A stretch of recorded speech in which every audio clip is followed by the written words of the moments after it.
this is a really good panel, and I encourage you to engage with the people on the panel afterwards, if you like. And we're here to talk about roadblocks. And I was just talking to Rahul, and he says this is really easy. It's recruiting, capital, customers, and exit. That's all you got to do. Okay? So it could be a short panel. Just recruiting, customers, exit.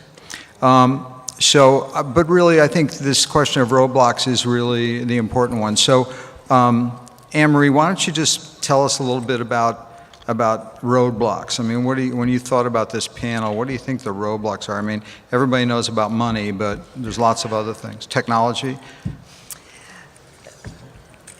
The hardest thing that you have to do is to constantly be putting the challenges in context for everybody else when you barely understand them yourselves.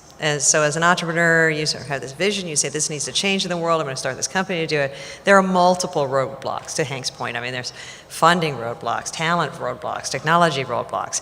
But you have to have in your mind, in your soul, an answer to how you're going to overcome that. And then you get to place it in a context for everybody else. So it's interesting because most of the time as entrepreneurs, we're talking with other people about how we're going to overcome those roadblocks. And Hank, one time early on at Sector 3 said, Anne-Marie, you're creating a reality distortion zone around yourself, which famously Steve Jobs says. That's actually the job. So I would say the biggest roadblock is actually the time it takes for you to understand how you're going to overcome it and how you're going to contextualize that. And once you can contextualize and understand how and explain how you're going to overcome it, then things get a lot easier. You agree with that, Anukool? Yeah, I do actually. I think I'll echo what you said. It really is a mindset issue, and it's a personal mindset of the founder or the founding team. And if you can't overcome your own mindset, you will always be on the back foot. And part of that mindset is actually putting things in perspective. And especially when you haven't seen the challenge before, to still maintain a sense of optimism, almost crazy optimism, because you've got to be the cheerleader for everybody else. So you have to have this mindset that you'll still be okay and you'll still have to keep going on, because the roadblocks will come, they'll change, they'll come again, they'll change again. And the one thing that has to stay constant is this mindset of keeping yourself in that state where you can keep going on. So, Rahul, tell me if you agree, and tell me a little bit about Crestline in the course. Sure. So Crestline is an alternative asset manager. We manage about 11 billion of third-party capital. We have multiple strategies. I sit in a group called Opportunistic Strategies. Like to Hank's point, we do lending, we do growth equity investing. We also have an SMA to do venture investing, about $1 billion.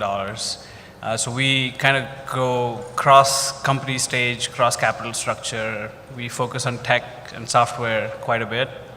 Beyond that, we do fintech, specialty finance, some oil and gas as well. So it's a broad platform, but that's what we do. Typical check sizes range from kind of 20 million to 100 million per deal. We're an active investor, but to Hank's question, yeah. I agree with both Anne-Marie and Anukool. I think a big roadblock is the team or the CEO does not understand that everything is changing. The customers' needs are changing, technology is evolving, the talent pool is changing, so that really as a CEO or an entrepreneur, the only constant to appreciate is change, and once you start appreciating that the only constant is change, then you can plan much more effectively for an evolving landscape, both internally as well as externally. And then all of the other parts, to Hank's point, recruiting, as an entrepreneur, you better be a good recruiter or hire someone who is, as a CEO. But be a good recruiter, you raise capital, you have to charm your customers or get the first few customers, and then think about exit. I've noticed that entrepreneurs that I work with have an idea about the market and the need and what their product's going to be at the very beginning, and yet it takes time to develop product. And in the meantime, the market has changed. It's moved. So, I mean, what do you do about that? How do you make these mid-course corrections when you came into it thinking this is what the market is going to be? I mean, do you just say, okay, we give up, or how do you change direction?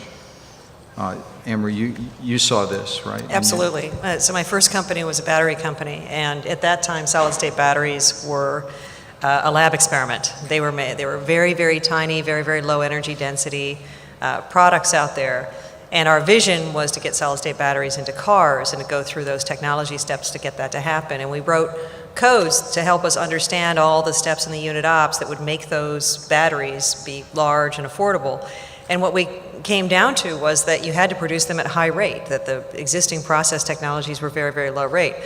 Okay, so that understanding of where we needed to be in the marketplace drove everything we did. Because once we understood that it was the rate, the equipment was going to be expensive, so you had to make the process fast. Mm-hmm. That changed everything. That changed the people we recruited, it changed the technology direction, it changed the mathematics that we did, it changed everything. It changed the board reporting, it changed the milestones we set for ourselves. So instead of thinking about it like, wow, we just want to set a world record in energy density, which we did briefly, I think we still probably have it, but it had to be at a reasonable rate. And that changed during the lifetime of the company. At the beginning of the company, it was like, gee whiz, sounds good, solid state batteries sounds good. About 2 years into it, we realized, not good enough. And so, again, that was one of those big epiphanies. Yeah, you learn as you go. Any anecdote about that for you? What changed as you got going? Yeah, absolutely. I mean, we were in I think a much easier space in the software data analytics space. And one of the first things that I learned was customers don't really care about your product, they care about their problems. So really the genius or the art lies in talking about what you have to offer in the vocabulary that they care about. So a way to avoid, coming back to your question, a way to avoid this kind of chasing target where you spend 6-9 months building something and then you realize, hey, the market has changed, is to get what we used to call a big friendly. So you get the customers in the mix and start co-developing with the customers. And that really helped us. In fact, we got so good at it that the joke at Guavus was we are incredibly good at selling what we don't have to customers that we don't have. Which, if you think about it, is the hardest kind of sale, right? The easiest sale being selling what you have to somebody who you're already selling to. But when you do that right, when you start linking what you have to the vocabulary that the customer understands, you're really selling your dream in their vocabulary. And that's how I think we kept, we kept with the changing landscape of big data, because it went from nobody knew about big data to everybody was a big data company. Nobody knew about AI, and then everybody's an AI company. But if you stay in bed with your customers and you work with them in this collaborative co-development mindset, you kind of stay abreast. And that's useful because then you can call BS when the Gartners and all so forth of the world tell you that this is where you need to be, and you're like, no, the market, the customers actually want this.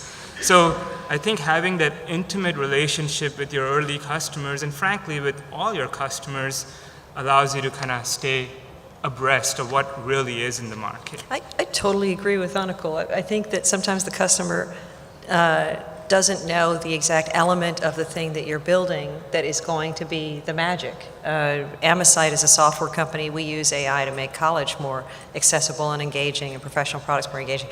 And it occurred to us there are problems with the platform right now on which online education is delivered. It's not the same experience as Pinterest or Spotify or Shopify or Amazon. It's not a good experience.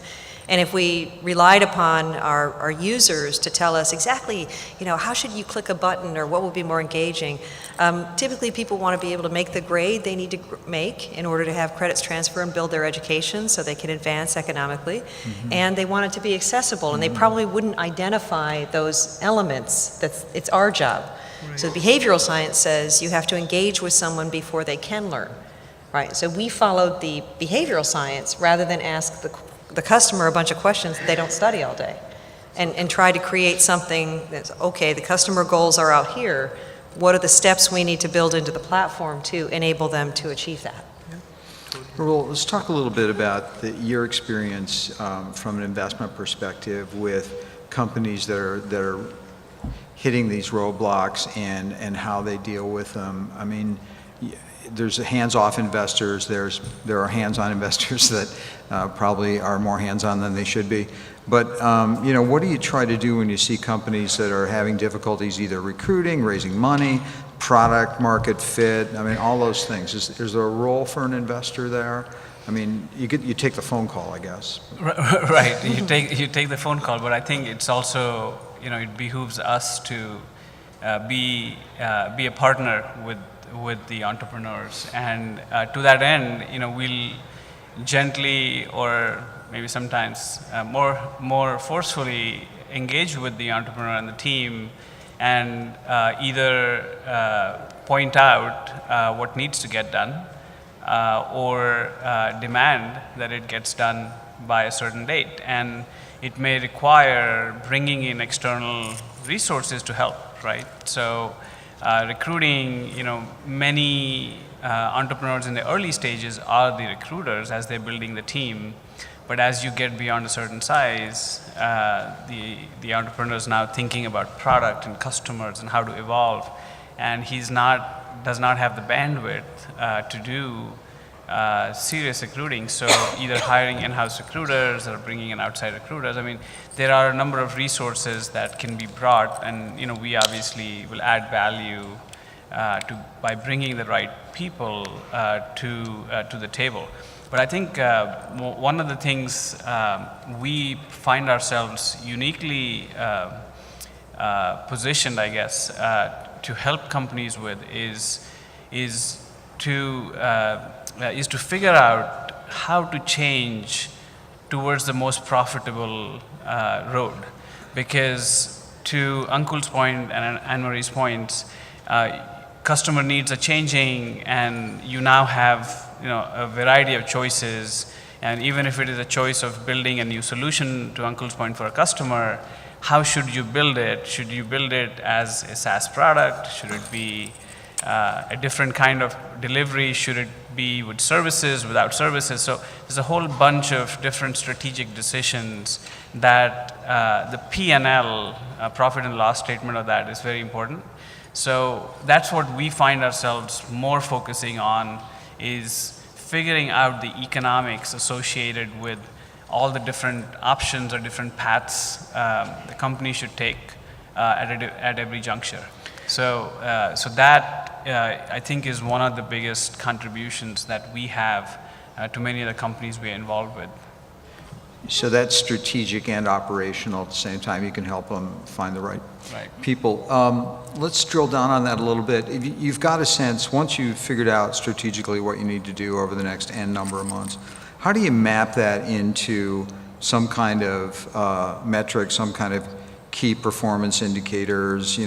John Doerr talks about this thing, measure what matters. How do you measure, how do you make sure that you're kind of getting there? You've both been in that situation where you've set objectives for yourself. How do you know on a weekly, quarterly, whatever basis that you're getting to where you want to go? I mean, this is a whole science in and of itself, right? Managing these things. But what's worked for you to kind of get to the goal you want to get to?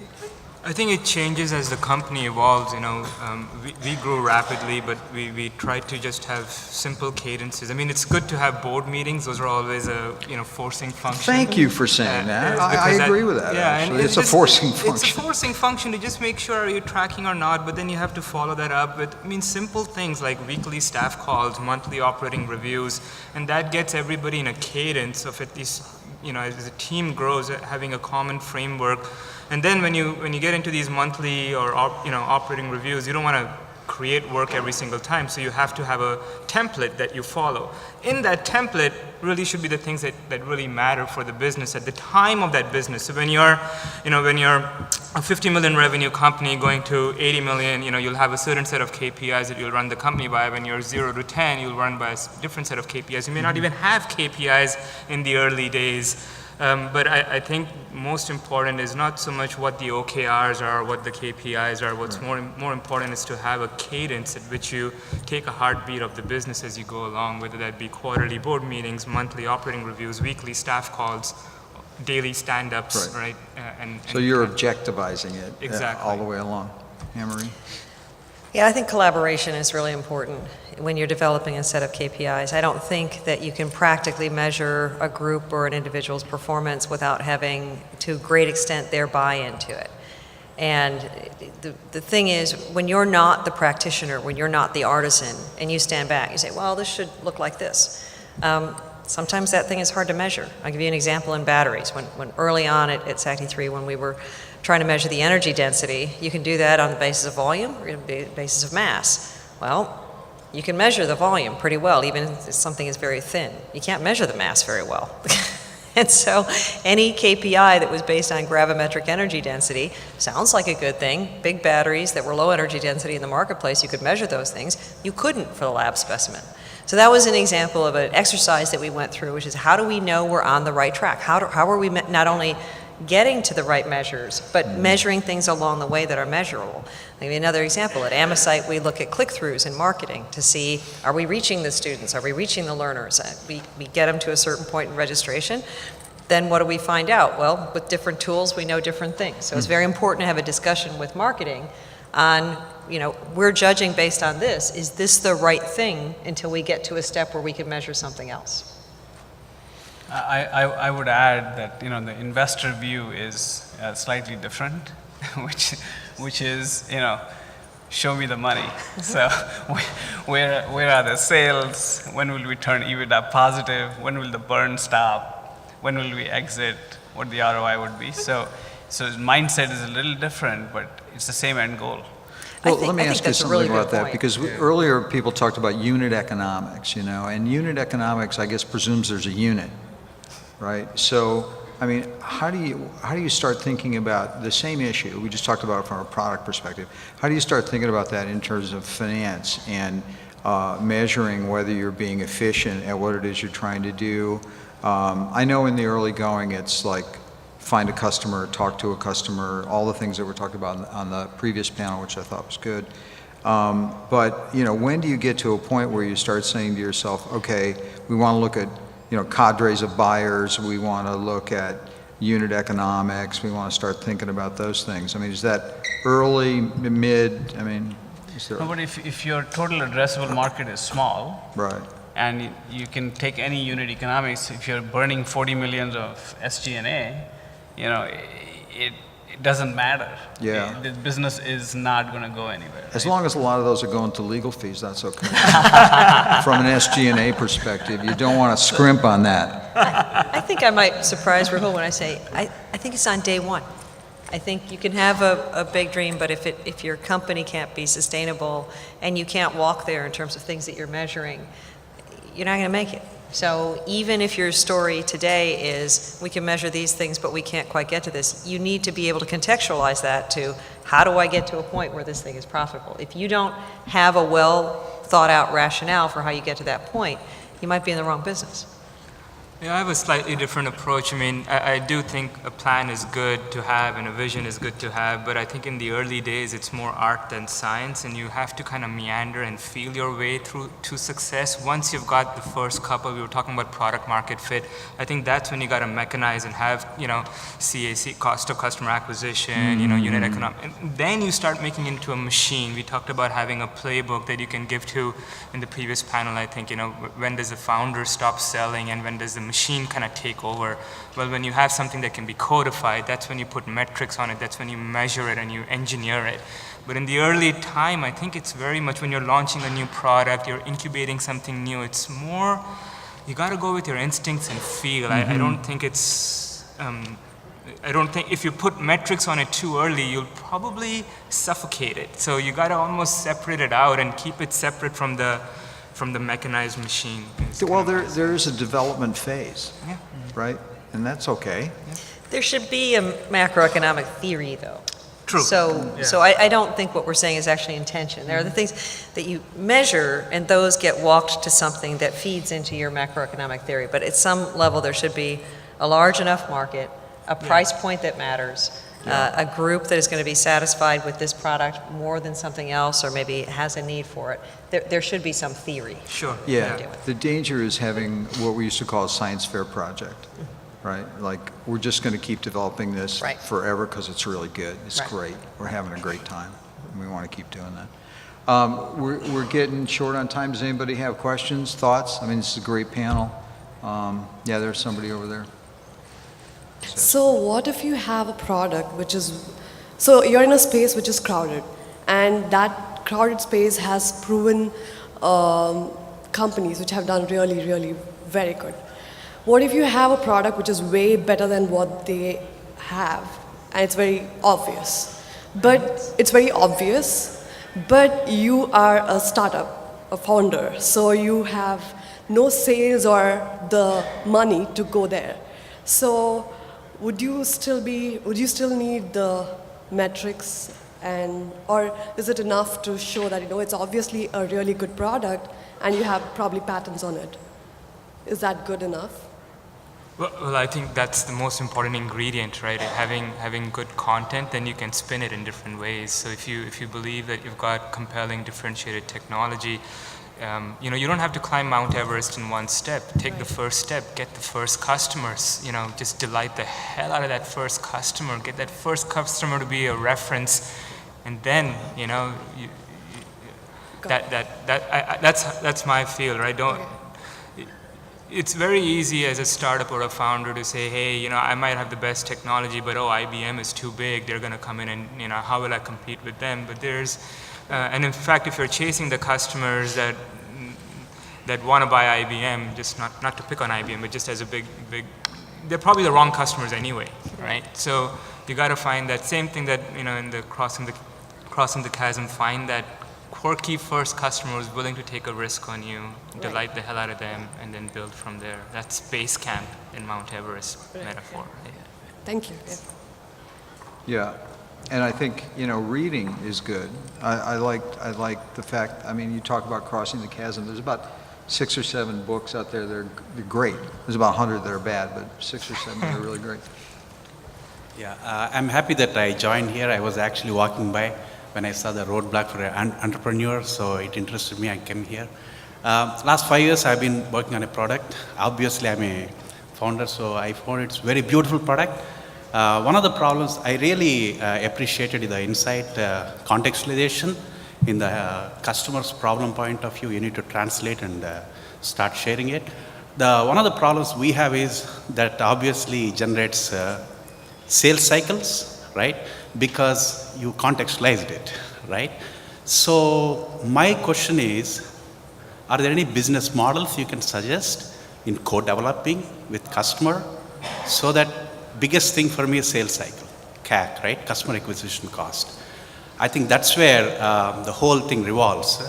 And any suggestions, really appreciate.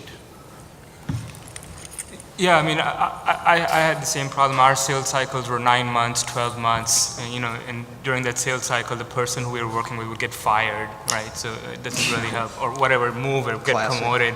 So one of the things that we did, but of course, at the end of the day, we'd get $3, $5, $10 million deals. So it would be we'd spend a lot of time, but then we'd hunt the elephant or the whale, right? But oftentimes, as I mentioned, that sales cycle would take too long. People would get promoted, and then the whole thing would go. So what we did was we started breaking it down, and people will find 100K, 150K, especially if the problem is big enough. If you're trying to go out and solve a $10 million problem, people will pay up front, and you could break it down. These days, the big thing is MVP. Everybody wants to become a software company, so you can one of the things that we do is we say, hey, we'll help you become agile. We'll help you kind of co-develop. We'll show you how to do this, and therefore you should pay us, right? And you have success-based milestones along the way. So, those are ways that I think we have tried to cut it into smaller components or even do success-based payment metrics, right? Where you say, if I show you A and A will show you B, then you should pay me this much now, right? And that's where you get skin in the game, so that even if that person, your champion, gets promoted, there is a commercial engagement already in place, so you're not just waiting for the whale to show up, right? I appreciate agree it. with something Anukool said. If it's a $10 million problem, someone will put $100K into it. And part of the key to finding your first customers, I think, is making sure that you find the people for whom your product solves a big problem. It's not all customers you need to win. It's the customers who really believe that your product is a key to their winning. Exactly. Yeah, it's increasingly difficult to convince the customer to have a skin in the game in the upfront, right? So it becomes even more important for us to identify what you said, where you have a basically right fit, I guess. Thank you. Thank you. Thank you. Thank you. You could also have something magical. That helps. Anne-Marie came to Ann Arbor once, or Palo Alto once, with a battery about this big that was solid state, had no liquid in it whatsoever, and it lit up a light bulb. And I remember I went, "You're kidding me. There's no liquid in it." No, wow, it was magic. Hi, good afternoon, guys. My name is Utpal Dewan. I've been an investor in the public equities side for over a decade. And one of the biggest problems that we faced, and this is likely different on the venture space, but confirmation bias. When smart people get together and come up with an idea, how can they be wrong? So when is it the right time to call it quits or pivot? That's my question. Thank you. Good question. Surround yourself with smart, skeptical people who are willing to challenge you, whether that's your spouse, your board member, your teammates. Make sure that you're getting questioned a lot. And don't be afraid to have the person who's slightly off kilter in the room, because generally speaking, the entrepreneur is the person who's slightly off kilter, clearly. But having other people like that to challenge you is very important, and trusting them. I think I'm going to sound like a broken record, but it's great to have. I agree with what you said. Have a team that challenges you. But at the end of the day, the time to pivot is when no one's eating the dog food, right? So there's no substitute for taking what you have and being on the road and talking to customers. And when they say it stinks, okay, that's the time to pivot, right? That's the time to do something different. So that's why I feel like I'm sounding like a broken record. But the customer view in is absolutely critical. It's tough, though, because entrepreneurs are sort of inherently optimistic, right? And they view that as just something they can get over, right? So I guess if 10 people tell you it's junk. And you don't have a way of getting over. Right. When your Yeah, optimism you don't tells have a can. rationale. Yeah, I think that's the key. But And there yeah. may be other solutions than just quitting, right? Yeah, Because you may have built Exactly. a partial solution that may be a very interesting add-on to someone else's product. So there are more strategic ways to, probably more gracefully evolve, right? So there are other solutions than just quit. So because Correct. I never quit. So my name is Mehul Bastawala. 2 questions. How do you define a good problem? And second is, why do most startups fail? Is it because they didn't know how to do it, or they didn't have the right contacts, or? What defines a good problem? What defines a good problem would be, obviously solving a real customer need, for which you can get paid a lot of money in a big market, right? So that would be a good problem to solve. But having said that, if you are conceiving of the solution, at that time there are 5 other guys thinking of the same solution, and hence, interestingly, when VCs make an investment in a certain area, there are 4 other VCs that invest in the same area at the same time in different companies. So there are, you have to move quickly once you identify a real problem for which you can create a solution. And startups fail for so many reasons, right?